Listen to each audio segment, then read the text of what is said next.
আখি নিজের কক্ষে নিজেকে বন্ধ করে কেঁদে চলেছে নিঃশব্দে। বাম হাতের অনামিকা আঙুলের দিকে তাকাতে যেন কান্নার বেগ আরও বেড়ে গেল আখির। আমি ওটা খুলতে চাইনি ডাক্তার সাহেব, সত্যিই ওটা খুলতে গিয়ে আমার বুকটা কেঁপে উঠেছিল তখন।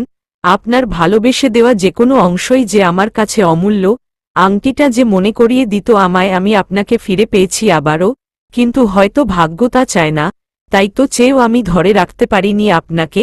আমাকে ক্ষমা করে দিবেন।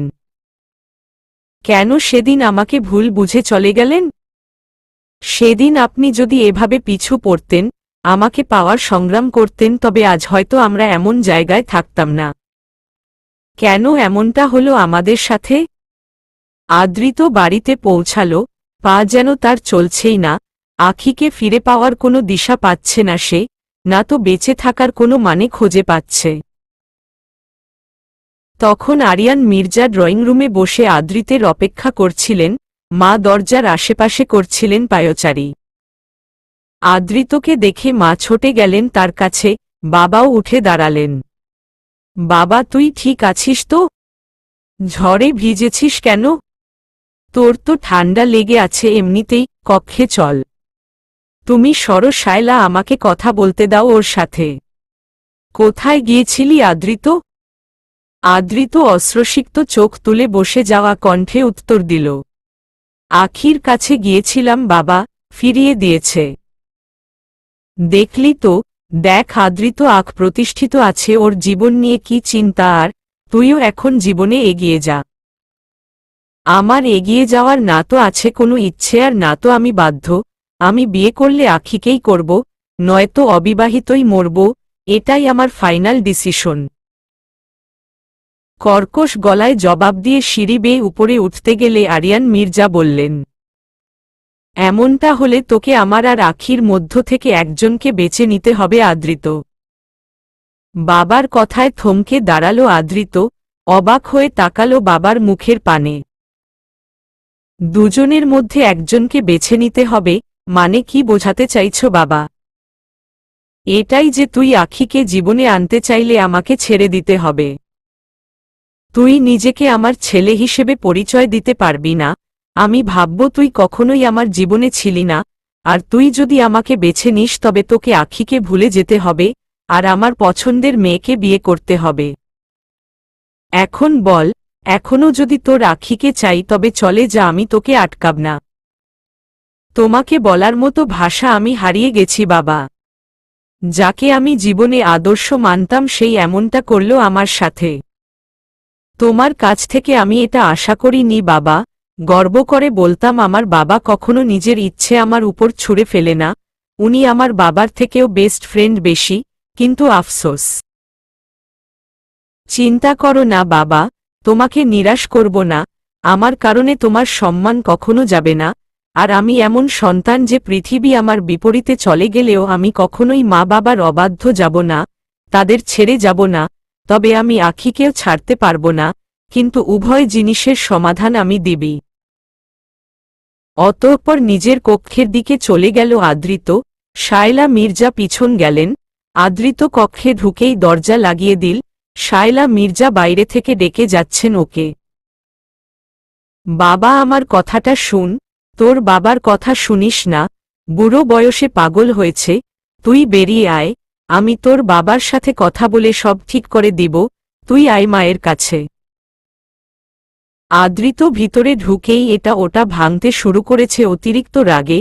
ভাঙার এক পর্যায়ে হাঁটু গেড়ে বসে পড়ে ফ্লোরে। হাতের মুঠোতে এখনো আখির ফিরিয়ে দেওয়া সেই আংটি, আংটিটার গায়ে চুমু দিয়ে এবার অনেক শব্দ করে কেঁদে উঠল। কেন আল্লাহ ওকে আমার কপালে রাখলেন না? তাই বুঝি কখনো কাউকে অবহেলা করতে নেই? কখনো না বুঝে অবহেলা করেছি ওকে, আজ বুঝতে পারছি তখন আমার অবহেলায় ওর কতটা খারাপ লাগত। আমি ওর অবহেলা আর নিতে পারছি না, আমি বাঁচব না ওকে ছাড়া। ও যখন ভাগ্যেই ছিল না তবে কেন আনলেন ওকে আমার জীবনে? কেন? ওকে কি ভিক্ষে হিসেবেও আমাকে দেওয়া যায় না? এত সময় শায়লা মির্জা কক্ষের ভিতরের ভাঙাচোরার শব্দের সহিত আদ্রিতের কান্নার শব্দও অনেকাংশেই শুনতে পারছিলেন বাহির থেকে, কিন্তু এখন কিছুই শুনতে পারছেন না। কক্ষটা কেমন জানি নিস্তব্ধ হয়ে গেছে। শায়লা মির্জার মনে চলতে শুরু হয়েছে আশঙ্কা। মায়ের মনের এই আশঙ্কা যেন বলে দিতে পারছে অনেক কিছুই। এবার উনি চেঁচিয়ে ডাকতে শুরু করলেন, আদৃত, বাবা, কি হয়েছে? চুপ করে গেলি কেন? দরজা খোল। কে কোথায় আছো? জলদি আসে, আমার ছেলে দরজা খুলছে না। কেউ আসে, আমার ছেলে না আবার কিছু করে যায়। ঘরের সবাই সেখানে ছুটে আসলেন। সবাই আদৃতকে ডাকছেন, তবে কেউ সারা শব্দ পাচ্ছে না তার। সবাই এতে ঘাবড়ে যায়। বাকিরা দরজা ভাঙার চেষ্টা করলেও সিয়াম ঘরের বাইরের দিকটায় বেরিয়ে আদৃতের কক্ষের নিচে যায়। অতঃপর আদৃতের বারান্দা দিয়ে ঢোকে। বারান্দার দরজা খোলা থাকায় সহজে কক্ষে প্রবেশ করে যায়। আদৃত বিছানায় চিত হয়ে শুয়ে আছে। চোখ দুটো লাল বর্ণ ধারণ করে গেছে। ঘন ঘন নিঃশ্বাস নিচ্ছে আর বারবার বিছানার চাদর খামছে ধরছে। সিয়াম লক্ষ্য করল নিচে একটা খালি প্যাকেট পড়ে আছে। সিয়াম ছুটে গেল আদৃতের কাছে। আখি নিজেকে শান্ত করে নিয়েছে। জাহানারা মা আর শুভ্রতা আদিলকে নিয়ে ড্রয়িং রুমে বসেছে গুরুত্বপূর্ণ কিছু আলাপ করবে বলে। ভাইয়া, আপনি বিজনেসটা চালিয়ে যান, সবকিছু আমি দেখব, যা লাগে বলবেন আমায়। মা, আপু, তোমাদের যা লাগে আমার কর্মচারীদের দিয়ে আনিয়ে নিবে। আমি ওদের সবকিছু বুঝিয়ে বলেছি, তোমাদের এখানে কোনো সমস্যা হবে না। কেন আখি, কোথায় যাচ্ছ তুমি? আমি দেশ ছেড়ে চলে যাব ভাইয়া, দুদিন আর আছি মাত্র। কিছু প্রয়োজনীয় কাজে দুদিন দেরি করা। কেন রে বোন, আমাদের ছেড়ে চলে যাবি? তোমাদের ছেড়ে যাওয়ার তো কোনো ইচ্ছে নেই ভাইয়া, কিন্তু যেতে হবে। চিন্তা করো না, প্রতিনিয়ত তোমাদের খোঁজ নিব। অভিমানটা বুঝি আমাদের সাথে, তাই চলে যাচ্ছিস? 3 বছর পর মায়ের গলার স্বর চিনতে মোটেও ভুল হয়নি আখির। পিছন মুড়ে স্বয়ং মাকে দেখতে পেয়ে নিজেকে আটকে রাখতে পারল না। ছোটে গিয়ে মাকে জড়িয়ে ধরল। মাম্মাম, তুমি এসেছ। ক্ষমা করে দিয়েছ আমায়? আর মুখ ফিরিয়ে নিবে না তো? কেন, তোর কি মনে হয় আমি এতই পাষাণ? তোর বাবাকে যথেষ্ট সম্মান করি, তাই উনার সম্মানের উপর দিয়ে তোকে বুকে টেনে নিতে পারিনি, কিন্তু আজ আর নিজেকে আটকাতে পারলাম না। আমি তো জানতামই না তুই আমাদের হাসপাতালে জয়েন করেছিস, কিন্তু আজ যখন জানতে পারলাম ওই বাপ বেটার কারণে আমার মেয়ে এত কষ্ট পেয়েছে, তখন আর নিজেকে আটকাতে পারিনি, ছোটে চলে এসেছি। বাবা আর ভাইয়া আসেনি? দাদু দিদুও এসেছেন। পিছন থেকে আখির দাদু আমিন খান বলে উঠলেন। আখি তাকিয়ে দেখল মাইশা ব্যতীত পুরো খান বাড়িরই সেখানে উপস্থিত। আখিকে অবাক করে দিয়ে তার বাবা বললেন, ভুল তো সন্তানেরা করতেই পারে, কিন্তু তার মানে এই নয় বাবা মা তাদের সন্তানকে খারাপ সময়ে একা ছেড়ে দেয়। আমায় ক্ষমা করে দিস মা, দম্মের নিচে মেয়ের ভালোবাসা দমাতে গিয়েছিলাম, তবে ভুলে গিয়েছিলাম দিনশেষে এই বাবা তার মেয়ের কাছেই পরাজিত। আসবি না বাবার বুকে, বুকটা যে আজ 3টে বছর ধরে হাহাকার করছে। আখি ছোটে চলে গেল তার বাবার বুকে।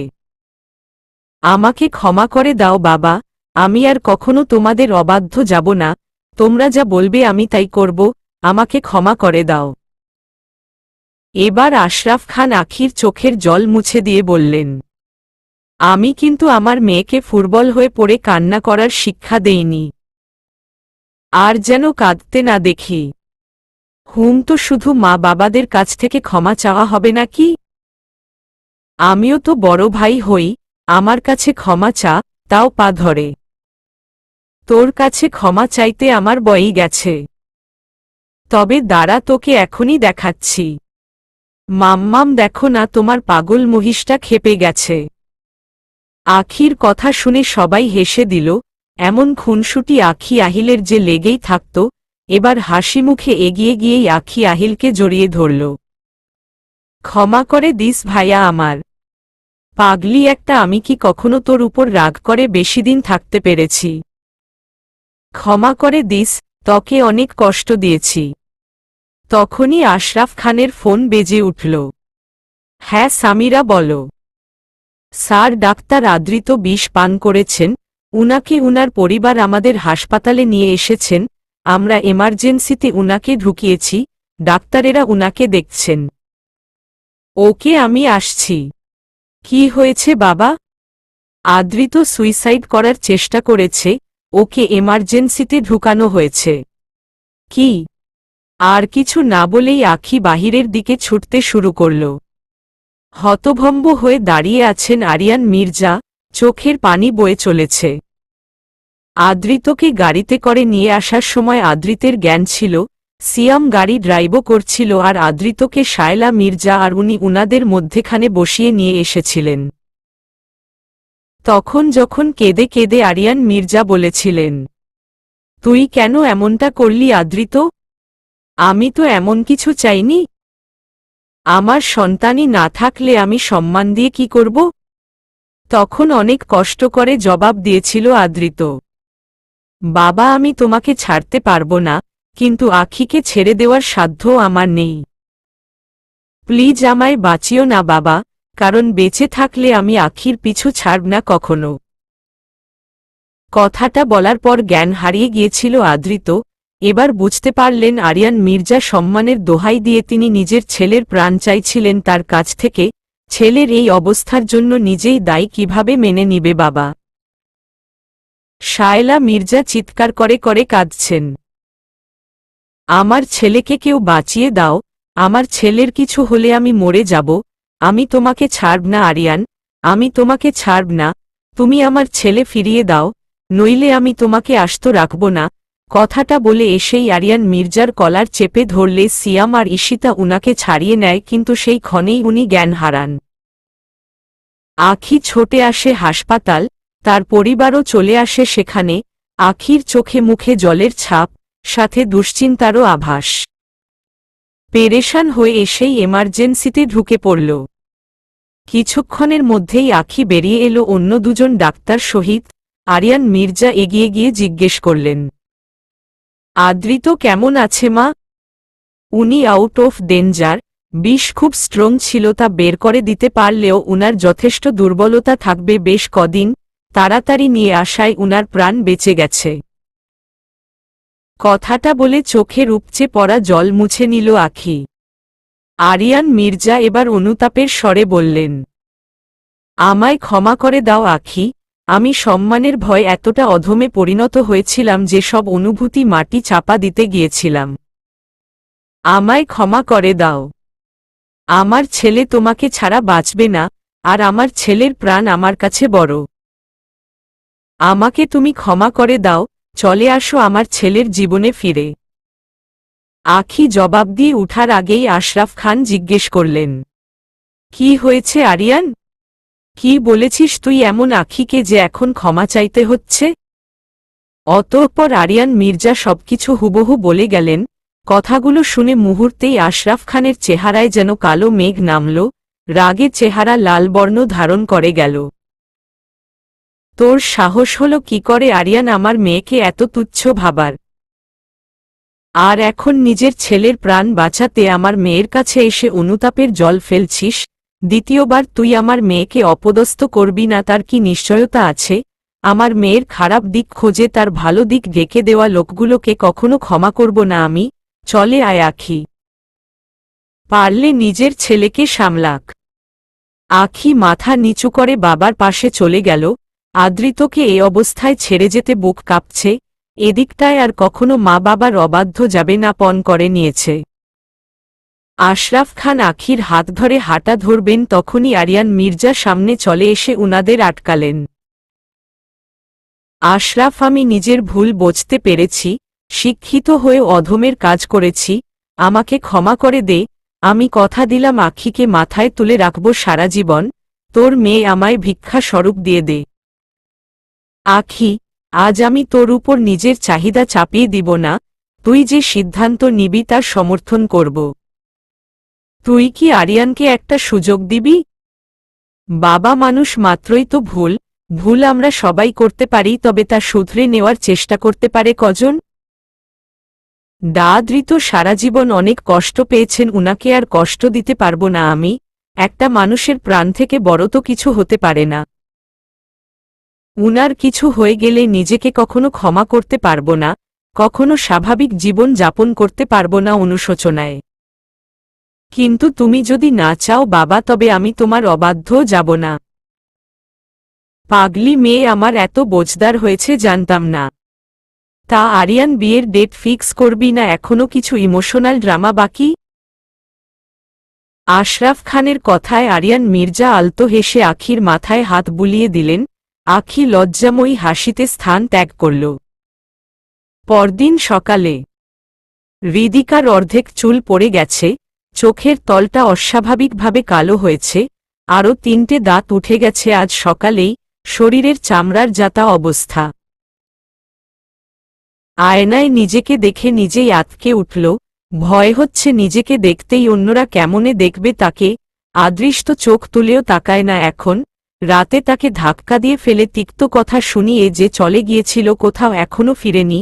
পাশ দিয়ে হেঁটে গেলেও চোখ সরিয়ে রাখে এখন তার উপর থেকে। বাড়িতেও থাকে না তেমন, সকালে বেরুলে রাতে ফিরে। হঠাৎ গাড়ি আসার শব্দে আদৃশ এসেছে বুঝতে পারল হৃদিকা। তার সাথে শেষমেশ একটা কথা বলবে ভেবেছে।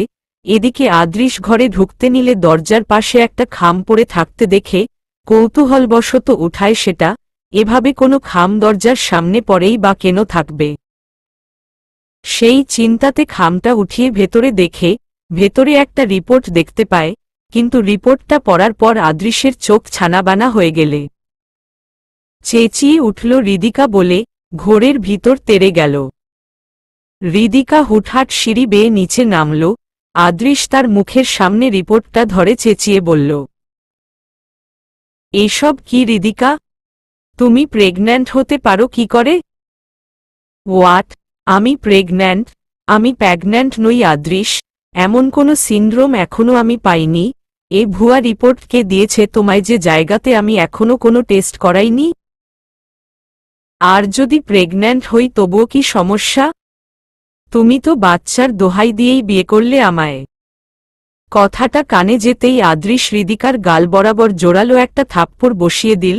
অতঃপর গর্জে বলল, যে জায়গাতে আমি কখনো বাবা হতে পারবো না সেখানে তুই মা কেমনে হবি? বল, এই বাচ্চা তোর কোনো নাগরের? বল, কার বাচ্চা এটা? নইলে তোকে প্রাণে মেরে ফেলব আমি। হৃদিকার থুতনিতে সজোরে চেপে ধরে বলল আদৃশ। হৃদিকা কান্নার সহিত জবাব দিল, আমার বিরুদ্ধে ষড়যন্ত্র করা হচ্ছে আদৃশ। আমি এসবের কিছুই জানি না। আমি শুধু তোমাকে ভালোবাসি, আর আমি প্রেগন্যান্ট নই। চুপ কর, নষ্টামি করে এখন অবলা সাজার ডং করছিস। ছি, তোর এমন অবস্থা কোনো পুরুষ তাকায় তোর দিকে কে জানে? রাস্তার নোংরা মাথায় তুলতে নেই মানুষ ঠিকই বলে, আমাকে পাগলে কুকুর কামড়েছিল যে তোর মতো নোংরাকে ঘরে তুলেছিলাম। তোর জন্য আমি আমার আখি, আমার পরিবারকে হারিয়ে গেছি। কিন্তু আর না, তোকে এভাবে বার করব না। ডিভোর্স পেপার নিয়ে এসে ঘাড় ধাক্কা দিয়ে বের করব ঘর থেকে, অপেক্ষা করিস শুধু। আদৃশ এবার হনহনিয়ে বেরিয়ে গেল ঘর থেকে। হৃদিকা অগ্নিদৃষ্টিতে আদৃশের যাওয়ার পানে তাকিয়ে থেকে বলল, তবে তোমারও সময় এসে গেছে আদৃশ, অপেক্ষা করো শুধু। হৃদিকা তোমাকে তোমার ভাগেরটা তোমায় এবার ঠিকই দিবে। আদৃত চোখ খোলে আখিকেই সামনে পেল নার্সদের সাথে কি জানি কথা বলছে দাঁড়িয়ে। আদৃতের উপর চোখ গেল আখির, চোখাচোখি হল দুজনের। আদৃত বেশ অভিমান নিয়ে চোখ ফিরিয়ে নিল। আখি মুচকি হাসল এতে। নার্সদের হাতের ইশারায় চলে যেতে বলল। অতঃপর আদৃতের পাশে বসে গলা খাকারি দিল। এই যে চোখা নাকওয়ালা, ডাক্তারের সাথে কিন্তু রাগ অভিমান মানায় না। কে বলেছে আপনাকে আমার চিকিৎসা করতে? চলে যান, আমাকে আমার হালে ছেড়ে দিন। এসেছিলাম তো চিকিৎসা করতে, তবে এসে রোগীরই প্রেমে পড়লাম। কিন্তু রোগী তো আমার দিকে তাকাচ্ছেই না। দেখুন, মশকরা করবেন না, এমনিতেই ভালো লাগছে না কিছু, চলে যান। যা, রোগীর চোখা নাকের প্রেমে পড়েছিলাম কিন্তু অভিমান হয়তো তার নাকের ডগায় চড়ে বসেছে। যাক, আমার আর কি, হেরে যাওয়া মন নিয়ে চলে যাই। কথাটা বলতেই আদৃত ফিরে তাকালো আখির দিকে। রসকসহীন স্বরে বলল, কোথায় যাবে? যেখানেই যাবে আমাকে পাবে, পিছু ছাড়ব না আমি তোমার। বাহ, একটু আগেই তো শুনছিলাম কেউ আমাকে আপনি করে ডাকছিল, মুহূর্তেই দেখি হাবভাব চেঞ্জ, তা পিছু না ছাড়ার কথা বলে আপনি যেভাবে হারিয়ে যেতে নিচ্ছিলেন। হা হা হা হা। কথাটা বলে আখি অট্টহাসিতে ফেটে পড়ল। আদৃত হতভম্বের মতো তাকিয়ে বলল, হাসছ কেন? আমি মরে গেলে খুশি হতে বুঝি? একদম চুপ। আবার যদি এমনটা বলেছেন তবে আর কখনো আপনার সামনে আসব না, এমন কোথাও চলে যাব যে আমাকে কখনো খুঁজে পাবেন না। হাসি থামিয়ে এবার ককর্ষভাবে বলল কথাগুলো। আদৃত উঠে বসল এবার। আরে কি করছেন? আপনি ফুটবল উঠবেন না এখন? আমি ঠিক আছি আখি, আগে বলো এই যে অধিকার, আমাকে হারিয়ে দেওয়ার ভয় যা আমি তোমার চোখে দেখছি তা মিথ্যে নয়, বলো তুমি কখনো আমায় ছেড়ে যাবে না, ভালোবাসো আমায়। বলো। আখি কিছু না বলে আদৃতকে জড়িয়ে ধরল, অতঃপর মৃদু স্বরে তার কানের কাছে মুখ নিয়ে বলল, ভালোবাসি আপনাকে। কথাটা আদৃতের কান বিশ্বাস করে উঠতে পারল না, আখিকে ছাড়িয়ে আশ্চর্যের সহিত জিজ্ঞেস করল, মিথ্যে বলছ না তো? হতেও পারে, অসুস্থ মানুষকে সান্ত্বনা প্রদান কিন্তু ডাক্তারের কর্তব্য। ফাজলামো করো না আখি, সত্যিটা বলো। আল্লাহ, পড়লাম কোনো চোখা নাকওয়ালার ধান্দায়। আরে আপনার বাবা আমার বাবা মিলে আমাদের বিয়ের ক্ষণ ঠিক করে ফেলেছেন, আমি রাজি না থাকলে কি করতেন তা? কি হয়েছে আর অবাক হতে হবে না, যে কাণ্ড করেছিলেন আপনি। মজনু সাহেব বেঁচে থাকলে আজ আপনাকে দেখে হয়তো আফসোস করতেন। আমি মজনু হতে চাই না আর না তো দেবদাস, আমি আখির আদৃত হয়েই থাকতে চাই, তার পাগল প্রেমিক রূপে। জানেন আমার কি মনে হয় আপনার ডাক্তারি ছেড়ে দিয়ে লাভগুরু হয়ে যাওয়া উচিত, যা শুরু করেছেন। আদৃত এবার অল্প টানে আখিকে নিজের বেশ কাছে নিয়ে গেল, আখির কপালের সামনা দিয়ে বেরিয়ে আসা ছোট চুলগুলো কানের পিছন গুজে দিয়ে বলল, তোমার প্রেমে এই প্রেমিক যা তা হতে পারে। হয়েছে এবার কথার ফুল না বেঁধে শুয়ে থাকুন, আমার আরও রোগী আছে।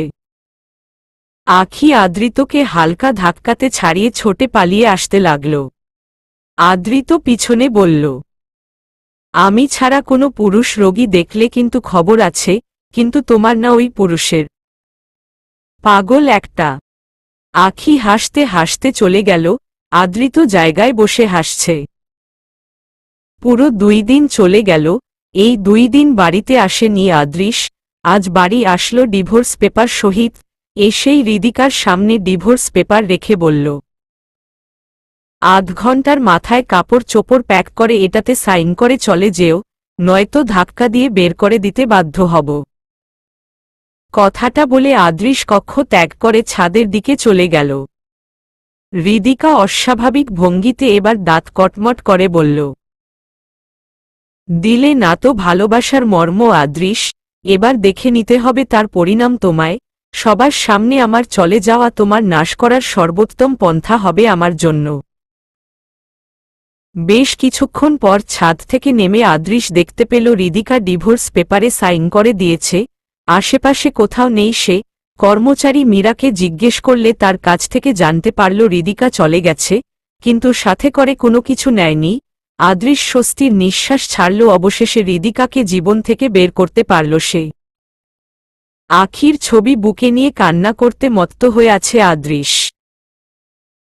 আমায় ক্ষমা করে দাও তুমি ফুলপ্রি, আমি এতটাই অধম হয়ে গেছিলাম যে সত্য জ্ঞান হারিয়েছিল আমার, ভুলে গেছিলাম আমার মনে তোমাকে নিয়ে ভালোবাসার সে পরিমাণ কতটুকু। আমি যে তোমাকে বড্ড ভালোবাসি ফুলপ্রি, তোমাকে ছাড়া আমি নিঃস্ব হয়ে গেছি, একবার ফিরে আসো, কখনো তোমাকে আর কষ্ট দিব না, অন্য কোনো মেয়ের দিকে চোখ তুলেও তাকাব না কখনো, কথা দিলাম। আমি আসব আখি আবারও তোমাকে ফিরিয়ে নিতে, যতক্ষণ না ক্ষমা করছো, না ফিরে আসছো আমি তোমার পিছু ছাড়ব না।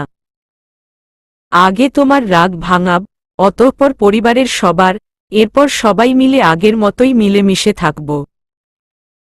আদৃশ এবার বেরিয়ে আখির উদ্দেশ্য হাসপাতালে গেল, তখন একজন নার্স ওকে জানাল, ডাকি তো এখন এখানে নেই। লাঞ্চ টাইম শুরু হতেই ডাকি আর আদৃত কোথাও বেরিয়ে গেলেন। আমি জানি না। আদৃশ নিরাশ হয়ে বেরিয়ে এলো সেখান থেকে। রাত থেকেই কিছু খায়নি, খিদেও লেগেছে বড্ড, তাই ভাবল হাসপাতালের পাশের কোনো রেস্টুরেন্টে কিছু খেয়ে নিক, ততক্ষণে হয়তো আখি আদৃত চলে আসবে। অতঃপর সে বেরিয়ে এলো। হাসপাতালের বেশ পাশেই একটা রেস্টুরেন্ট, আদৃশ সেখানটায় গেল। আখি আদৃত দুজন একে ওপরের পাশাপাশি বসে আছে, দুজন খাবার খাচ্ছে আর একে ওপরের সাথে কথা বলছে। আচ্ছা, তুমি কি আমার উপর দয়া করে বিয়েতে রাজি হয়েছ? তো আর কি করব উদার মন, নয়তো আপনার মতো চোখা নাকওয়ালাকে বিয়ে করার মতো সিদ্ধান্ত নিতাম। কে বলেছে তোমাকে বিয়ে করতে? কি করতাম, চোখা নাকওয়ালা যে পিছু পড়ত, তখন সম্মানটা আমার কোথায় রয়ে যেত? তাই সম্মানের ভয়ও বলতে পারেন সিদ্ধান্তটা নেওয়া। আদৃত বেশ অভিমান করল আখির কথায়, খাবার রেখে একদিকে মুখ করে বসে থাকল। আখি মুচকি হাসল এতে। অভিমানটা মুহূর্তেই জমা হয় বুঝি নাকের ডগায়? হুম হয়, তাতে তোমার কি? তা সবার সাথে করেন এমন অভিমান? না, আমি আলাদা। জানি না। এত অভিমান? কথা বলতেও মন চাইছে না বুঝি? এদিকে খাবার ঠান্ডা হচ্ছে, হাসপাতালও যেতে হবে, খেয়াল আছে? খাবো না আমি, তুমি খেয়ে নাও, তারপর চলব। কথাটা বাঁকা মুখ করে না বলেও স্বাভাবিকভাবে বলা যেত। অভিমানে মুখ বাঁকাও হয় জানতাম না। আদৃত কিছু বলল না, জবাবে একদিকে মুখ করে বসে আছে। আখি আবারও মুচকি হাসল, অতঃপর আদৃতের প্লেট থেকে এক চামচ খাবার তুলে তার মুখের সামনে ধরল। আমি খাওয়ালেও খাবেন না? খাবো, তবে চামচে না। চামচে খেলে সেই ফিল আসবে না, বাংলার বউয়েরা স্বামীকে হাতে খাওয়ায়।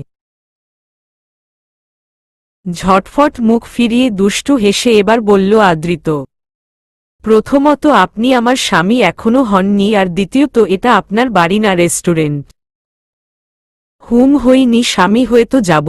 মন থেকে তোমাকে বউ আমি কবেই মেনে নিয়েছি, আর যেখানে কথা হাতে খাওয়ার, তবে বাঙালিদের হাতে খাওয়াটাই বেশি মানায়। আখি হাসল। আদৃত এক লোকমা খাবার নিজ হাতে আখির মুখে তুলে দিলে আখি খেয়ে নিল। এবার আমাকে খাওয়ায়। আখিও হাসিমুখে এক লোকমা খাবার আদৃতের মুখে তুলে দিল। দৃশ্যটা স্পষ্ট ধরা দিল আদৃশের চোখে, চোখ মুহূর্তটা মেনে নিতে পারছে না, এখনই যেন ফসকে পড়ে যাবে। আদৃশ তেড়ে গেল দুজনের কাছে, গিয়েই টেবিলে জোরালো থাবা দিয়ে দুই হাত রাখল। আদৃত আখি চমকে উঠল এতে বেশ। আশপাশের লোকগুলোও সেদিকটায় খেয়াল করতে শুরু করল। এটা কেমন আচরণ আদৃশ? তোমার কি কোনো কাণ্ডজ্ঞান নেই? পাবলিক প্লেসে এমন সিন ক্রিয়েট করছ? তোর সাহস হলো কি করে আদৃত আমার আখির সাথে এমন মুহূর্ত পার করার কল্পনাও করতে? আর আখি, তুমি কি লাশ শরম সব ধুয়ে খেয়েছ? এটাই কি ছিল তোমার আমার প্রতি ভালোবাসা? ওটা ভালোবাসা না, আমার জীবনের ভুল ছিল আদৃশ, ভুল শুধরে নেওয়ার চেষ্টা করলাম মাত্র। আর যেখানে কথা লজ্জা শরমের, নিজের হবু স্বামীকে নিয়ে সীমারেখায় থেকে একান্তে কিছু সময় পার করা শরমের কিছু হতে পারে না। হবু স্বামী? হ্যাঁ আদৃশ, আমার আর আখির বিয়ের ডেট ফিক্স হয়ে গেছে। বিয়ের কার্ড এখনো রেডি হয়নি, হলে প্রথম কার্ডটা তুমিই পাবে। চলো আখি, এখানে আর থাকলে আমাদের উপর আবারও কারো নজর লেগে যাবে। আদৃত বিলটা দিয়ে আখির হাত ধরে আদৃশের দিকে তাচ্ছিল্য ভরা নয়নে তাকিয়ে হাঁটতে লাগল। আখি ফিরেও তাকাল না আর আদৃশের দিকে। আদৃশ অসহায় হয়ে তাকিয়ে থাকল তাদের পানে, বুকে অনুভব করল যেন তীর আঘাত, চোখ বেয়ে নামল জল। আখি হৃদিকার বিষয়ে সবকিছু বলল আদৃতকে। কি বলছো আখি? হৃদিকা এসব করেছে, কিন্তু কেন? এটাই তো জানার কথা, যা একমাত্র ওর পরিবারের কাছ থেকে জানা যাবে। এখন কি তুমি ওর বাড়ি যাবে? হুম, বাবার কাছ থেকে কালকের দিনের ছুটি নিয়েছে, আজ সন্ধ্যায় বরিশালের ফ্লাইট ধরব। আমিও যাব তোমার সাথে। কিন্তু আপনি কেন? আমি যাব, এটাই ফাইনাল। তোমার জীবনসঙ্গী হতে চলেছি, জীবনের প্রতিপদে সাথে থাকব। আখি না চাইলেও আদ্রিতের জেদের কাছে হার মানল। রাতের ফ্লাইটে আখি আদ্রিত বরিশাল চলে আসলেও দুজন একটা রিসোর্টে থেকে যায় আলাদা দুই কক্ষে। অতঃপর সকাল হতেই রওয়ানা হয় হৃদিকাদের বাড়ির উদ্দেশ্যে। সেখানে গেলে উনারা তাদের যথেষ্ট আদর আপ্যায়ন করেন। যেহেতু আখির বাড়িতে দীর্ঘ বছর কাজ করেছেন মফিজ সাহেব, আখিও উনাকে যথেষ্ট সম্মান করে। অনেকক্ষণ যাবৎ এটা ওটা কথা আলার পর আখি বলল, তা হৃদিকার সাথে আপনি যোগাযোগ কেন করেন না মফিজ চাচা? ওকে যখনই আপনার বিষয়ে জিজ্ঞেস করতাম বলতো আপনি নাকি ওর সাথে সকল সম্পর্ক ভঙ্গ করে দিয়েছেন, ওকে সহ্যই করতে পারেন না, ওকে মাথার বোঝা মনে করে আজিজের সাথে বিয়ে দিয়েছেন, আজিজ বাজে জেনেও। এ কি বলছো আখি? আজিজের সাথে ওর সম্পর্ক ছিল আমরা জানতাম না, আর ও আমার নামে এসব বলেছে। ও কোথায় আছে তাও তো আমি 2 বছর ধরে জানি না। আজিজের সাথেও মানে? কি বলতে চাইছেন চাচা, পরিষ্কার করে বলুন। কথাটা শুনে মফিজ সাহেবের চেহারা কেমন চুপসে গেল। কি হলো চাচা, চুপ করে আছেন কেন? বিষয়টা জানা আমার কাছে খুব জরুরি। হৃদিকা অনেক কুকাজ করে বেড়াচ্ছে, ওকে আটকাতে হবে আমাদের। ওকে কে কিভাবে আটকাবে মা, যেখানে আমি নিজেই ব্যর্থ বাবা হয়েও? বলুন চাচা সবকিছু। ছোটবেলা থেকেই ওকে দেখে আসছি, ও তো ভীতু আর পরোপকারী একটি মেয়ে ছিল, কিন্তু হঠাৎ এমন হলো কিভাবে বলুন চাচা? মারে তুই তো জানিস, এত এত সন্তানদের ভরণপোষণ করতে আমি নড়েচড়ে যাচ্ছিলাম। ঢাকার দামি দামি স্কুলে সন্তানদের পড়ালেখা করানোর সক্ষমতা আমার ছিল না। আমার সকল ছেলে মেয়ে এখানের সরকারি স্কুলগুলোতে পড়ালেখা করেছে, কিন্তু হৃদিকা তোমার মতো করে তোমার সাথে একই স্কুলে পড়তে চাইত। একবার ঢাকা বেড়াতে গিয়েছিল আমার সাথে, তখন থেকেই তো তোমার সাথে পরিচয়। তোমার সাথে চলার পর থেকে তোমার মতো জীবনযাপন করতে চাইত। আমি কথাটা তোমাদের জানাতাম না, তা শুনলে হয়তো তোমরা হৃদিকার আবদারের যথেষ্ট মান দিতে।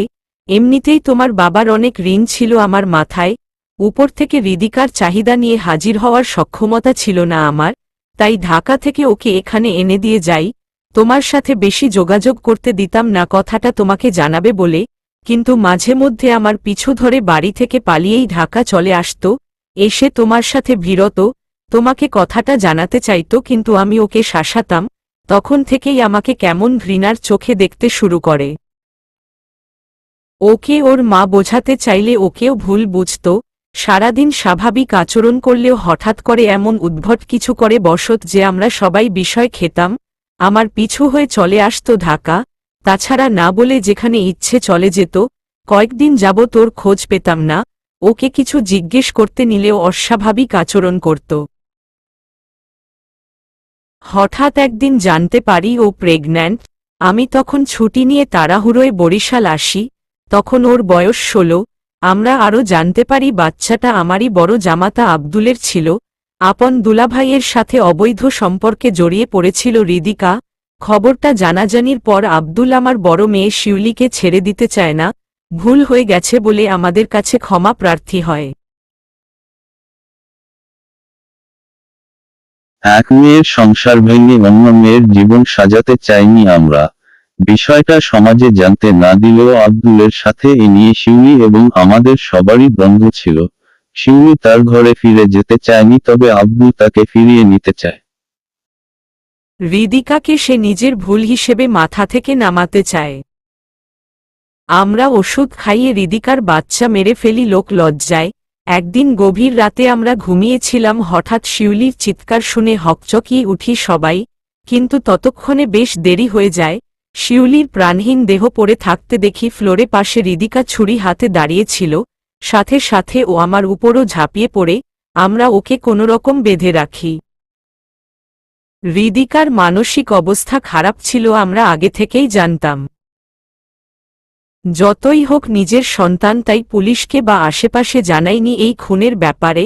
কোনরূপ মানুষকে বুঝিয়ে শিউলির দাফন কার্য শেষ করার পর আমরা ওকে ডাক্তারের কাছে নিয়ে যাই। তখন ও অনেক উত্তেজিত ছিল। ডাক্তার ওকে দেখে বললেন ও পুরোই মানসিক ভারসাম্যহীন, তাই ওকে মানসিক হাসপাতালে দিয়ে আসতে হয়। তুমি ওই সময়টাতে আমার কাছে ওর খবর জানতে চাইলে বলতাম ও কারো সাথে যোগাযোগ করে না তেমন। কয়েক বছর পর ও হাসপাতাল থেকে ছাড়া পায়। ডাক্তার ওর আচরণে যথেষ্ট স্বাভাবিকতা খুঁজে পেয়েছিলেন, তাই ওকে ছেড়ে দিলেন। ওকে আমরা আবারও নিয়ে এলাম। ওকে তখন অনেক স্বাভাবিক মনে হতো, যেন আমরা নতুন কোনো হৃদিকাকে দেখছি। ও তারপর থেকে তোমার সাথে আবারও যোগাযোগ শুরু করে, তবে এসব বিষয়ে তোমাকে কিছু না বলতে মানা করেছিলাম ওকে। ও আমার কথা মেনে যায়। ও আবারও ঢাকা চলে আসে আমার সাথে। আমাকে বলেছিল এমনিই পড়ালেখা শেষ করতে পারেনি, যাই যতটুকু আছে ততটুকু দিয়ে একটা জব করবে। আমি মেনে গেলাম। ভাবলাম জীবনে সঠিক পথে কিছু করতে চাইছে, বাধা দিব কেন। কয়েকদিন পর বলল আমার খালাতো ভাইয়ের স্ত্রীর বোনের মেয়ে নীলিমার শ্বশুরবাড়ির পাশে একটা এনজিওতে কাজ পেয়েছে। ওর সাথে ভালো সম্পর্কও ছিল তার। নীলিমা নাকি তাকে গিয়ে কয়েকদিন তার বাড়িতে থেকে কাজ করতে বলেছে। নীলিমা আমাকে নিজে বললে আমি আর মানা করলাম না। তাছাড়া আমরা যেখানে থাকতাম সেখান থেকে ওর কাজের জায়গা বেশ দূর ছিল। ঢাকার বাড়িতে শুধু আমি আর ওর মা ছোট ভাই থাকতাম, জানো তুমি। ছোট্ট ঘর ছিল, এতজনের থাকতেও সমস্যা হতো, তাই মানা করিনি ওকে। কিন্তু কয়েকদিন পর হঠাৎ হৃদিকা আমাদের কাছে ফিরে এলো। বলল নীলিমা ভুল বুঝে ওকে তাড়িয়ে দিয়েছে। বেশ কান্নাকাটিও করল। এদিকে নীলিমা আমায় ফোন দিয়ে বলল হৃদিকাকে সামলে নিতে, সামনে থেকে কখনো যাতে হৃদিকাকে সে তার স্বামীর আশেপাশেও না দেখে, নয়তো অনেক খারাপ হবে, এমনটা বলে ফোন রেখে দেয়। আমি ভয় পেয়ে যাই, হৃদিকা আবারও কোনো অঘটন না ঘটিয়ে দেয় সেই ভাবনায় আমি ওকে বাড়ি পাঠিয়ে দেই। এর কিছুদিন পর জানতে পারি হৃদিকাকে পাওয়া যাচ্ছে না। প্রায় 7 মাস পর আমি কোনো এক কাজে যশোর যাই। তখন আমিরুল, নীলিমার স্বামী, আর হৃদিকাকে একটা রেস্টুরেন্টে দেখতে পাই একসাথে। দুজনের পিছু নিলে দুজনকে একটা ঘরে ঢুকতে দেখি। পাশের বাড়ির এক লোককে জিজ্ঞেস করি এই ঘরে কে বা কারা থাকে। তখন সেই লোকটা বলে এই ঘরে আমিরুল আর তাহমিনা নামক দম্পতি থাকে। আমি বুঝতে পারি হৃদিকা আবারও সেই পথে পা বাড়িয়েছে, কিন্তু ওর মানসিক অবস্থার কথা ভেবে আমি তখন ওদের সামনে গিয়ে কিছু বলিনি, বরং নীলিমাকে খবরটা দেই। কিন্তু কিছুদিন পর জানতে পারি নীলিমা আর আমিরুল দুজনই কোনো প্রমত্ত অঙ্গনার হাতে খুন হয়। আব্দুলও খুন হয়েছিল একই প্রমত্ত অঙ্গনার হাতে, হৃদিকার মানসিক হাসপাতাল থেকে ফিরে আসার 2 দিন পরেই। এর অনেকদিন পর হঠাৎ হৃদিকা ফিরে আসে। এসে আমার কাছে কান্নাকাটি করে বলে আমিরুল ওকে ফাঁসিয়ে ওকে বিয়ে করেছিল। ও তাকে বিয়ে করতে চায়নি, তবুও না চাইতেও নাকি ওর সাথে থাকতে হয়েছে হৃদিকাকে। আমি ওর কথায় বিশ্বাস না করলে আমার পায়ে পড়ে কান্না করে বলে প্রমত্ত অঙ্গনা নামক খুনি ওর পিছন পড়ে আছে, ওকে মেরে ফেলবে। ওকে বাঁচাতে যতই হোক নিজের সন্তান, মায়া তো হয়ই। তাছাড়া প্রমত্ত অঙ্গনা আমিরুল নীলিমা দুজনকেই মেরেছিল, তাই ওর জীবন ঝুঁকি নিতে চাইনি আমি।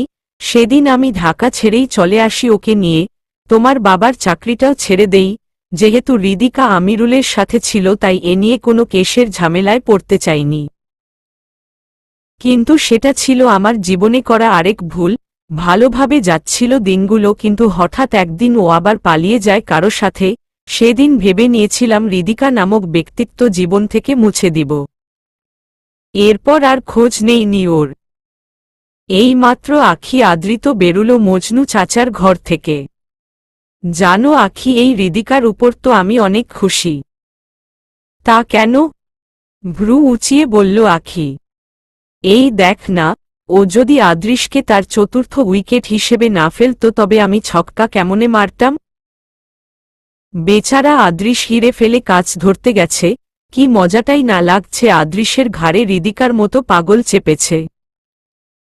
হা হা হয়েছে, নিজেকে সাকিব আল হাসান ভাবা বন্ধ করে চলুন, ফ্লাইট আছে ঢাকার। তা মানুষের দুরবস্থা শুনে হাসাহাসি কখন থেকে শিখলেন একটু শুনি? আরে মানুষের দুরবস্থায় হাসব কেন? যে আমার প্রাণ নিয়ে টানাটানি করেছে, আমার হাসি কেড়ে নিয়েছিল, তার দুরবস্থায় না হাসলে কিসে হাসব? আমি আপনার প্রাণ? তা কি বারবার প্রমাণ করতে হবে? আখির দুহাত নিজের হাতে নিয়ে চোখে চোখ রেখে বলল, হয়েছে, আর রোমান্টিক হতে হবে না। তাছাড়া কাজে হোক বা অকাজে কখনো যেন কোনো মেয়ের প্রশংসা করতে না শুনি আমার সামনে। জেলাস হও বুঝি? জানি না। মুচকি হাসি দিয়ে আদ্রিতের হাত ছাড়িয়ে হাঁটা ধরে আখি। আদ্রিত পিছু নেয় তার বাঁকা হেসে। আখির নাম নিয়ে চিৎকার করে করে কাঁদছে আদ্রিস অন্ধকার কক্ষে বসে। বারান্দা হয়ে রাতের চাঁদের ছড়ানো কিছু আলো ঘরে প্রবেশ করেছে মাত্র, সেই আলোতেই আখি আর তার বিয়ের দিনের ছবি দেখে যাচ্ছে আর কাঁদছে। আজ 4 দিন হল ঠিকমতো খায়নি সে, ঘুম নেই চোখে, জীবন নিরর্থক হয়ে আছে তার।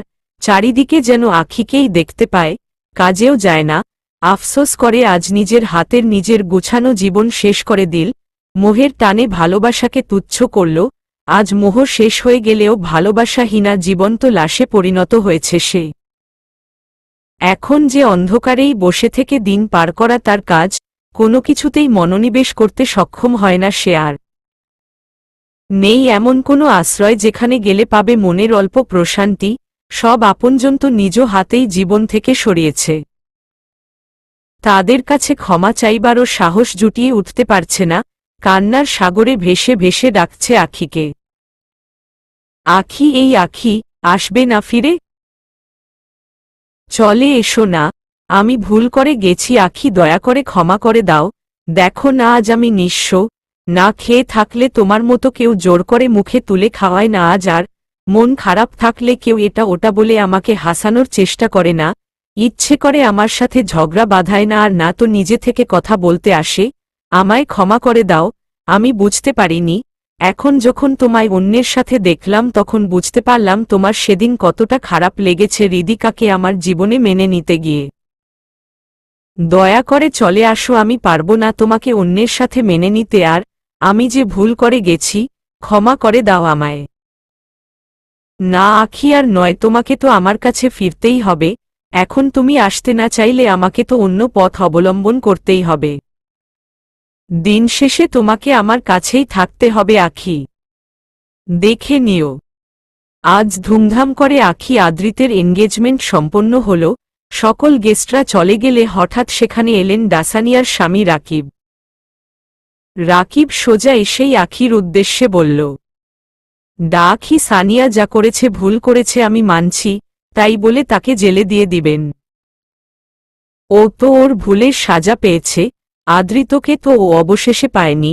বরং কথাটা আপনি আমাকে জানালে এ নিয়ে ওর সাথে আমার অনেক বিবাদ হয়, কিন্তু ওকে কি জেলে দেওয়াটা জরুরি ছিল? আমাদের এই নিষ্পাপ সন্তানের দিকে তাকিয়ে হয়েও ওকে ক্ষমা করে দাও প্লিজ। কেসটা তুলে নাও। দেখুন মিরাকিব, আপনার ওয়াইফের জন্য 2টা মানুষকে কতটা যন্ত্রণা ভোগ করতে হয়েছে তা আপনি কল্পনায়ও ভেবে কুলিয়ে উঠতে পারবেন না। এমন ধোঁকাদারির জন্য আমার আর আদ্রিতের মধ্যে যে কারো প্রাণের নাশও ঘটতে পারত, তার দায় কি আপনার স্ত্রী নিতেন? আখি ছেড়ে দেওয়ার মেয়ে না, তাই প্রমাণ সহিত আপনার স্ত্রীকে জবাব দিয়েছি। তবুও আপনাদের বাচ্চাদের কথা ভেবে আমি কেস তুলে নিব, কিন্তু এর আগে ওকে একটু সাজা কাটতে হবে। সবে তো কয়েকদিন হলো মাত্র, 1 মাস না হয় জেলে কাটাক, 1 মাস পর বাড়ি ফিরে আসবে, আপনি নির্দ্বিধায় থাকতে পারেন। তা বসুন না, কাজ আছে। মলিন মুখে চলে গেল রাকিব। আচ্ছা, একটা কথা জিজ্ঞেস করব আখি? হুম, করুন ডাক্তার সাহেব। তুমি তো কাউকেই ছাড় দেও না, তবে আদৃশের বিরুদ্ধে কোনো স্টেপ কেন নেওনি? এমনও তো হতে পারে ওর বিরুদ্ধে এত ভয়াবহ কিছু করেছি যা কেউ জানে না। হা হা হা। কথাটা প্রথমে গম্ভীরত্ব নিয়ে বলল, অতঃপর অল্প থেমে হেসে দিল। কখনো কখনো আমার তোমাকে অনেক রহস্যময় মনে হয়। এত রহস্য খুঁজতে আসবেন না, পড়ে না আবার রহস্যের তলে হারাতে হয়। তোমাতে হারানোর তো একটা সুযোগ চাই সুখপাখি, সুযোগ পেলে কখনো ছাড় দিতে চাই না, হোক না সে তোমার কোনো রহস্য অতলেই। আর যদি রহস্য খুঁজতে এসে আমায় হারাতে হয় আবার? আখির মজার ছলে বলে যাওয়া কথাটা আঘাত করে গেল আদ্রিতের মনে, সাথে সাথে ঝাপটে ধরল তাকে, বুকের সাথে মিশিয়ে নিয়ে বলল, এমনটা বলো না কখনো সুখ পাখি, পাগল হয়ে যাব আমি খোঁজব না কখনো এমন কিছু যার বদৌলতে আমার তোমাকে হারাতে হয়। সত্যিই আপনি পাগল, কোথাও যাচ্ছি না আমি, এই তো আছি আর সারা জীবন থাকব আপনার হয়ে। আখিকে তা পরিবার তাদের কাছে নিয়ে এসেছেন। আখি এখন খান ম্যানশনেই থাকে। আখি রেডি হচ্ছিল, আদ্রিত হঠাৎ করেই জেদ ধরল রেডি হয়ে থাকতে ওকে নিয়ে কোথাও বেড়াতে যাবে। তখন আখি জানতে পারল আশরাফ রায়হান খান আদ্রিসের নামে কেস করার সিদ্ধান্ত নিয়েছেন। হুটহাট গেল আখি তার বাবার কাছে। বাবা, তুমি আদ্রিসের নামে কেস করতে যাচ্ছ?